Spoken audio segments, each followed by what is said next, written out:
পরপুরুষ তো বেশ, আমিও দেখি কিভাবে তুই একটা বাচ্চা বুকে ঘুরে বেড়াস। তোর জন্য আমার দরজা আজীবনের জন্য বন্ধ। দূর হতে পারিস আমার চোখের সামনে থেকে, নিজের পেটের বেয়াদব ফসল সমেত। See if I care.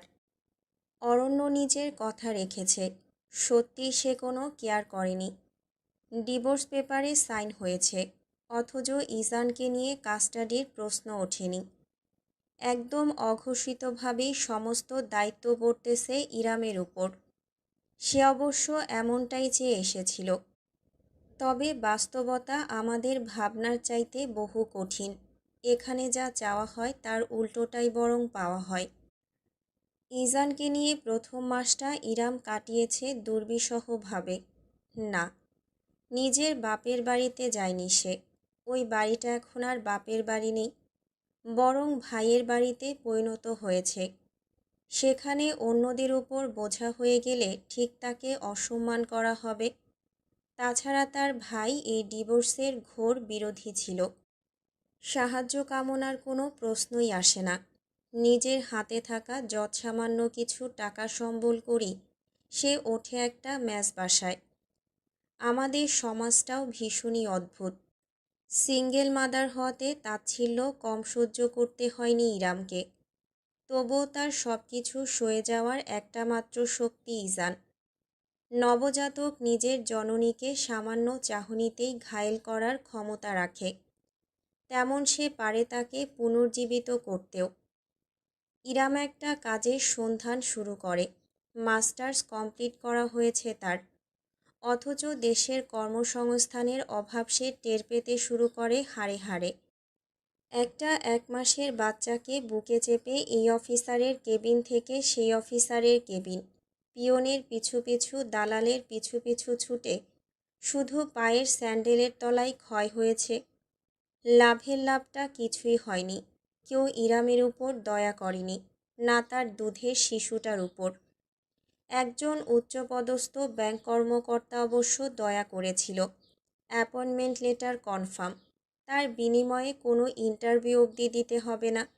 শুধু ইরামকে সপ্তাহে 1 রাত করে তার সঙ্গে হোটেলে যেতে হবে, সঙ্গ দিতে। সেই অ্যাপয়েন্টমেন্ট লেটার ইরাম কুচি কুচি করে ছিঁড়ে ছুঁড়ে মেরে এসেছে লোকটার মুখের উপর। 3য় মাস গড়াতে গড়াতে অবস্থা গুরুতর হতে শুরু করে। অরণ্য হয়তো ব্যাপারটা আন্দাজ করেছিল।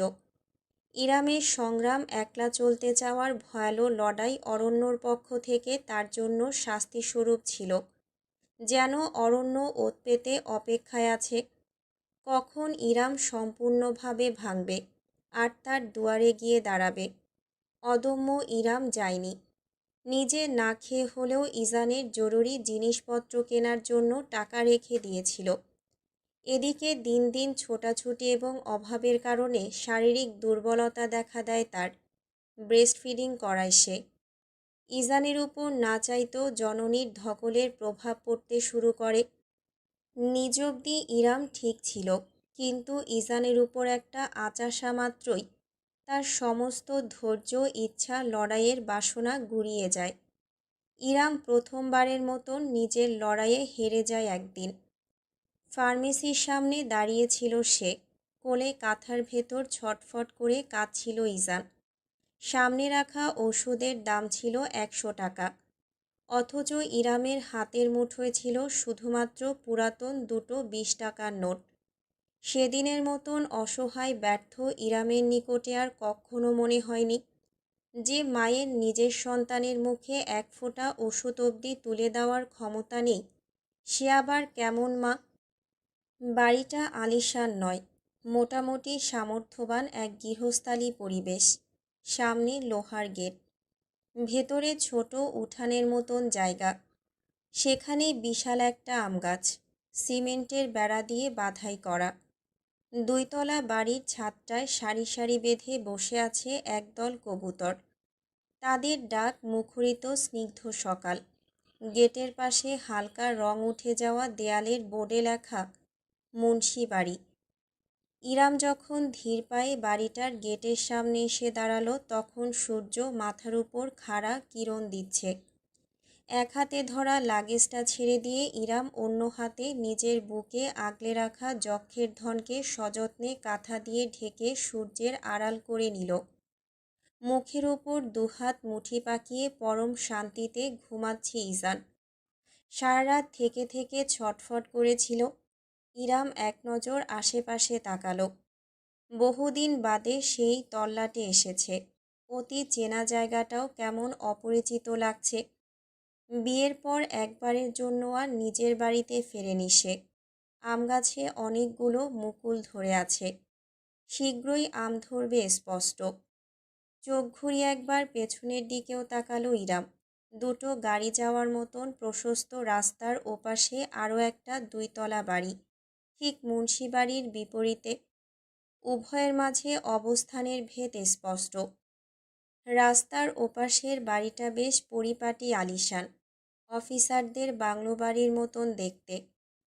ধবধবে সাদা দেয়াল, উঠানে কৃত্রিম ঝর্ণা এবং একপাশে ফুলের বাগান। ছোট একটা গ্যারেজে একটা গাড়ি রাখা। মূল ফটকটাও সোনালি রঙের ধাতুতে গড়া। সূর্যের আলো প্রতিফলিত হয়ে চিকচিক করছে। মার্বেল পাথরের দেয়ালে খচিত গোটা গোটা অক্ষর। Doctor Samia Munshi, AKM Ahmed Uddin. মুন্সিবাড়ি এবং ওই বাড়িটার মাঝে আভিজাত্যের বিভেদ পরিষ্কার। ওটা ইরামের খালার বাড়ি, যে বাড়িতে বহু বছর যাবৎ তার পা রাখা হয়নি। মাথা ঘুরিয়ে নিজেকে শক্ত করে ইরাম এক হাতে লাগেজ টেনে মুন্সিবাড়ির ভেতরে ঢুকে পড়ল। বাড়ির দরজাটা চাপিয়ে রাখা। আশেপাশে কাউকে দেখাও যাচ্ছে না, তাই ইরাম নিঃশব্দে সিঁড়ি বেয়ে উঠে এসে ভেতরে ঢুকল। বসার ঘরটা আগের মতোই আছে, বিশেষ পরিবর্তন হয়নি। তবে ফার্নিচার এবং শোপিসে বেশ নতুনত্ব এসেছে। ইরাম থাকতে ব্যবহার করা পুরাতন সামগ্রী সরিয়ে ফেলা হয়েছে, তাতে কোনো সন্দেহ নেই। নতুন চিকচিক কাপড়ে মোড়া সোফার গদিতে বসে আছে একটা বছর চারেকের বাচ্চা ছেলে। তার যমজ ভাই খালি গায়ে শুধু হাফ প্যান্ট পরে বাড়িময় দৌড়ে বেড়াচ্ছে।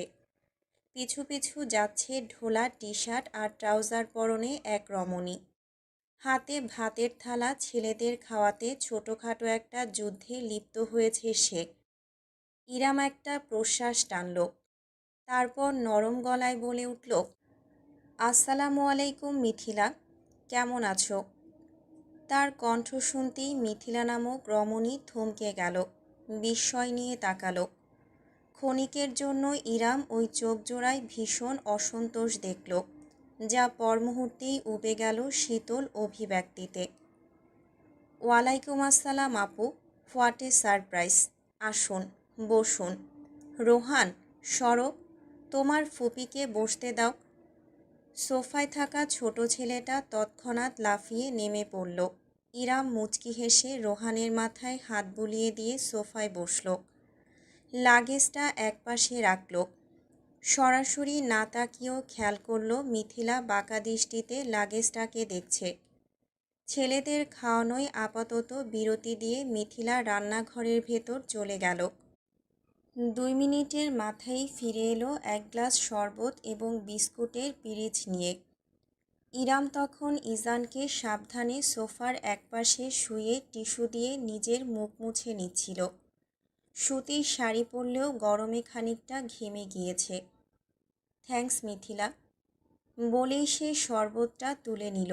মিথিলা অন্য পাশের সোফায় বসে নিজের দামি স্যামসাং ব্র্যান্ডের ফোন তুলে কিছু করতে করতে জানালো, রাহাত তো অফিসে আর ইহান কলেজে, ক্লাস টেস্ট আছে বলল। আচ্ছা, সমস্যা নেই, আসুক ওরা ওদের সময় মতো। ও, আপনার তাহলে তাড়া নেই, ভালোই হবে তবে। মুখে বললেও মিথিলার চেহারার বিতৃষ্ণাটুকু ইরামের নজর এড়ালো না একটুও। ঠিক এই শঙ্কাটাই করছিল সে। নিজেকে কেমন ছোট মনে হচ্ছে, অথচ আপাতত এছাড়া তার কাছে দ্বিতীয় কোনো উপায় নেই। সকালের কাহিনী গড়িয়ে দুপুর হয়ে গেল। মিথিলা রান্নাঘরেই ব্যস্ত সময় কাটিয়েছে। মুরগি এবং ইলিশ মাছ ভেজেছে, সঙ্গে পোলাও। ইরাম তাকে সাহায্যের আবেদন জানালেও সে নাকচ করে দিয়েছে। মেহমানদের দিয়ে নাকি কাজ করাতে হয় না। অনায়াসে বাড়ির সদস্যকে মেহমান হিসেবে সম্বোধন করার বিষয়টা ইরামের আত্মসম্মানে ঘা দিলেও প্রতিবাদ করল না সে, বরং মিথিলার যমজ দুই ছেলেকে সুন্দর মতো খাইয়ে দিল। যারা মায়ের কাছে খেতে একদমই চায় না তারা ঠিকই ফুপুর কোলে বসে অত্যন্ত আদরে গদগদ হয়ে খাবার খেয়ে নিল। মিথিলা আর চোখে দেখলেও কোনো মন্তব্য করল না। রান্নাবান্না শেষ হয়ে গেলে গোসল সেরে সালোয়ার কামিজ পরে নিচে এলো মিথিলা। ছেলেদের ভরা পেটে ঘুম পাড়িয়েও রেখে এসেছে, অথচ ইরাম তখনও বসার ঘরের সোফায় বসে আছে। তাকে ভেতরের রুমে গিয়ে কাপড় বদলানোর কিংবা বিশ্রামের কোনো আহ্বান মিথিলা জানায়নি, জানাবেও না। তার স্বামী রাহাতকে এসে আগে বিষয়টা মিটমাট করতে হবে। কেন এসেছে এই ডিভোর্সি মেয়েটা? মিথিলা কি বোঝে না নাকি? স্বামীর ভাত কপাল থেকে উঠে গিয়েছে, এখন ভাইয়ের অন্ন ধ্বংস করার ধান্দা, উপরন্তু একটা বাচ্চা ফ্রি। এত কিছু ভাবনা চিন্তা মিথিলার মাঝে চললেও সে ভদ্র গলায় ডাকল, আপু, কতক্ষণ ধরে বসে আছেন? আসুন টেবিলে, আমি খাবার দিচ্ছি। হ্যাঁ, ক্ষুধা তো একটু লেগেছেই। ইজান এখনও ঘুম থেকে ওঠেনি, তাই বেশি দেরি করল না ইরাম। ছেলে ঘুমে থাকতেই কাজ সেরে ফেলতে হবে তার। টেবিলে গিয়ে বসল সে। মিথিলা বেশ ভালোভাবেই তার খাবার বেড়ে দিল প্লেটে। ইরাম হাত ধুয়ে ভাত মাখতে মাখতে বলল, বাবুরা ঘুমিয়েছে? হ্যাঁ, আপনি খান। আর একটু ঝোল দিই আপনাকে? আরে না না, যথেষ্ট। তুমি দারুণ রান্না করো মিথিলা। আপু, the hell you are doing in my house? Iram সবেমাত্র ভাতের প্রথম লোকমাটা মুখে দিতে যাচ্ছিল, তখনই পুরুষালী তেজি কণ্ঠটা ভেসে এলো। পেছনে ফিরে তাকালো সে। সদর দরজা দিয়ে ভেতরে ঢুকেছে গাট্টা গোট্টা এক পুরুষ। এখনও যুবক শ্রেণীর মাঝে পড়ে বয়স এবং চেহারা। ইরামের মতোই নাকটা খাড়া, চিবুকের নিচে ছোট্ট একটা আঁচিল, নেভি ব্লু স্যুট পরনে, হাতে ব্রিফকেস। ভ্রুকুচকে তীক্ষ্ণ দৃষ্টিতে চেয়ে আছে। ইরাম ভাত রেখে চেয়ার ছেড়ে উঠে পড়ল। রাহাত, ভাই, প্লিজ আমাকে ভাই বলে ডাকবে না আপু? ইরাম জমে গেল নিজের জায়গায়, প্রসারিত নয়নে তাকিয়ে রইল নিজের ভাইয়ের দিকে। রাহাত এগিয়ে এসে ঠাস করে ব্রিফকেসটা ফ্লোরের উপরেই রেখে দিল। অতঃপর নিজের গলায় বাঁধা টাইটা ঢিলে করতে করতে অসন্তুষ্ট চোখে সোফায় ঘুমিয়ে থাকা ইজানকে দেখল। বলল, সাবধান করেছিলাম আমি তোমাকে, একটুখানি মানিয়ে নিয়ে চলো। তুমি আমার কথা শুনোনি আপু, তুমি চলেছ তোমার মর্জি মতো। বারবার বলেছি আমি, একলা একটা মেয়ে মানুষ সমাজে চলতে পারে না, মহিলা মাত্রই পুরুষ দরকার। কিন্তু তুমি মহীয়সী নারী কিনা? এখন কেন এসেছো আমার কাছে? কি চাই তোমার আমার বাড়িতে? তোর বাড়ি? ভাই, এটা কি আমার বাড়ি নয়? আমার মায়ের বাড়িতে আমি আসতে পারি না? রাহাতের ভ্রুজোড়ার গুঞ্জন বাড়ল। কোমরে দুই হাত রেখে সে দাঁড়ালো শক্ত ভঙ্গিতে। আপু, আমার ওসব আবেগ চর্চার সময় নেই। তুমি সেই সকালে এসেছো, লাগেজ দেখতে পাচ্ছি। এর অর্থ তোমার যাওয়ার কোনো প্ল্যান নেই। সোজাসাপটা আমাকে বলে দাও, কী চাও তুমি? ইরাম একটা শক্ত ঢোক গিলল। আজও তার মনে পড়ে, সামনে দাঁড়ানোই পুরুষটার চুল আঁচড়ে দিত সে মায়ের মতন, মুখে তুলে ভাত খাইয়ে দিত কলেজে পাঠানোর আগে। আজ সেই ছেলেটা তার সামনে দাঁড়িয়ে আছে পুলিশের দারোগার মতো, যেন ইরাম অপরাধী। মাথা ঝাঁকালো সে। জগতে আপন বলে কিছু হয় না, সেটা তার চাইতে ভালো কেই বা বোঝে। চোখে পানি আসতে চাইলেও তার রুখে খানিকটা হিমশীতল দৃষ্টিতে সামনে তাকালো ইরাম। দৃঢ় গলায় বলল, আমি এখানে থাকতে এসেছি, বেশ কিছুদিন থাকবো ইজানকে নিয়ে। কতদিন বলতে পারছি না। যতদিন না একটা কাজ পাই আর ভালোভাবে কোথাও সেটেল হতে পারি ততদিন। আর ইজানকে একটু ডাক্তার দেখাতে হবে। বেশ কিছু টাকা দরকার আমার। তুই আমাকে ধার দে, আমি ধীরে ধীরে শোধ করে দেব। এক্সকিউজ মি, সরি আপু, বাট আপনার কি মনে হয় টাকা গাছে ধরে? এতক্ষণ ধরে নীরব থাকা মিথিলা অবশেষে নিজের আসল রূপ নিয়ে সামনে আসলো। ঠিক নিজের স্বামীর পাশে দাঁড়িয়ে ইরামের মুখোমুখি হলো। আপু, আপনাকে এখনও আপু ডেকে সম্মান দিয়ে কথা বলছি আমি, কিন্তু আপনার মনে হয় না আপনি আমাদের দেওয়া এই সম্মানটা টেকেন ফর গ্র্যান্টেড ধরে ফেলেছেন? আমার আর রাহাতের পক্ষ থেকে আপনাকে বারবার বলা হয়েছে, অনুরোধ করা হয়েছে নিজের বৈবাহিক সম্পর্কটা না ভাঙতে। আপনার একটা ছোট্ট দুধের শিশু আছে, সেই চিন্তাটাও আপনি করলেন না। নিজের ইচ্ছামতো যা নয় তাই করেছেন। এখন যখন ঠেকায় পড়েছেন তখনই এসে এখানে হাজির। ইরামের দিকে এক পা এগোলো মিথিলা, বলতে লাগলো, আমার কথা শুনতে হয়তো আপনার খারাপ লাগছে, কিন্তু কিছুই করার নেই, এটাই সত্য। আপনার বোঝা উচিত ছিল একজন ডিভোর্সি হওয়ার মানে কি। আপনি বাচ্চা না ভালোই বোঝেন, এখন এই বাড়িতে আস্তানা গাড়তে চাইছেন। বুঝি না মনে হয় আমরা?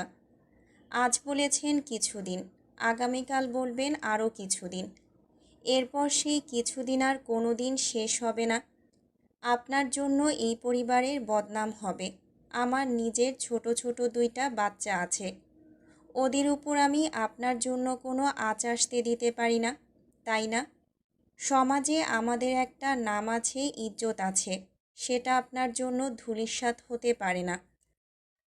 নিজের স্ত্রীর কথায় সায় জানালো রাহাত। মিথিলা ঠিক বলছে। আপু, তোমার আমার দিকটাও ভাবা উচিত। এত বড় সংসারটা এখন আমি একাই চালাচ্ছি। নিজের ছোট দুটো ছেলে, ইহানের পড়াশোনা, সাংসারিক খরচ তোমার থেকে ভালো কেউ বোঝে না। আমার 70,000 বেতনের চাকরিতেও হিমশিম খেতে হয়, তখন মিথিলা হেল্প করে। আমি চাই না আমার স্ত্রীকে আমার জন্য কোনো কষ্ট সহ্য করতে হোক। তোমার বুঝতে হবে আমার জীবনটাও সহজ না। তুমি একা হলে তাও একটা কথা ছিল, আমি দরকার হয় অন্য জায়গায় তোমার জন্য একটা রুম নিয়ে দিতাম, কিন্তু তোমার বাচ্চাকে টানার ক্ষমতাটা আমার নেই। স্তব্ধ হয়ে চেয়ে রইল ইরাম। মুখের কথা তার মুখেই রয়ে গেল। হাতের ঝোল শুকিয়ে গিয়েছে, অথচ ভাতটুকু আর মুখে তোলা হলো না তার। খানিকটা উত্তেজনার শব্দে এর মধ্যেই ইজান নড়ে চড়ে উঠেছে। উল্টো ঘুরে তাই তাড়াতাড়ি করে বাটিতে হাত ধুয়ে নিল ইরাম। শাড়ির আঁচলে হাত মুছে দ্রুত এগিয়ে গিয়ে সোফা থেকে ছেলেকে কোলে তুলে নিল। তার বুকে মুখ গুজে কুই কুই শব্দ করতে থাকলো ইজান। ছোট্ট অংশকে দোলাতে দোলাতে ইরাম বলল, তুই ঠিক বলেছিস ভাই। দামি ব্র্যান্ডেড ফোন আর ব্র্যান্ডেড ফার্নিচার কেনার পর আসলেই বোনকে দেওয়ার মতো টাকা বাঁচে না। হাতের মুঠো শক্ত হয়ে গেল রাহাতের। প্রথমবারের মতন তার শক্ত চেহারায় বিষাদের ছায়া পড়ল। ছেলেকে নাড়াতে নাড়াতে ইরাম সূক্ষ্ম হেসে জানালো, ভেবেছিলাম আজকের রাতটা অন্তত নিজের মায়ের বাড়িতে জায়গা হবে। জন্ম থেকে এখানেই বড় হয়েছি কিনা একটু অধিকার তো আছে, কিন্তু যেখানে আমার হাতের ভাত হাতেই শুকিয়ে যায় সেখানে অধিকারের বায়না বিলাসিতা। আপু, রাহাত এগিয়ে আসতে চাইল এক পা, অথচ পাশ থেকে মিথিলা তার বাহু চেপে ধরল। ওখানেই জমে গেল সে, শুধু তাকিয়ে রইল নিষ্পলক। দৃশ্যটা পরিহাসের হাসিতে ছেয়ে ফেলল ইরামের ঠোঁট, আর দাঁড়াল না সে। এই বাড়ির বাতাসে দম বন্ধ হয়ে যাচ্ছে। এক হাতে ইজানকে বুকে চেপে অন্য হাতে লাগেজ টেনে দরজার দিকে এগোলো ইরাম। মাঝপথে থামল, ঘুরে একবার পেছনে তাকালো নিজের ভাইয়ের দিকে। মহান আল্লাহ যদি তোকে কোনোদিন মেয়ে সন্তান দেয়, তবে জেনে রাখিস ভাই আমার। একটু থেমে সে যুক্ত করল, মেয়েদের একটাই ঘর, কবর। রাত প্রায় 2টা বেজে এসেছে, অথচ এই স্থানের উত্তেজনায় বোঝা দুষ্কর।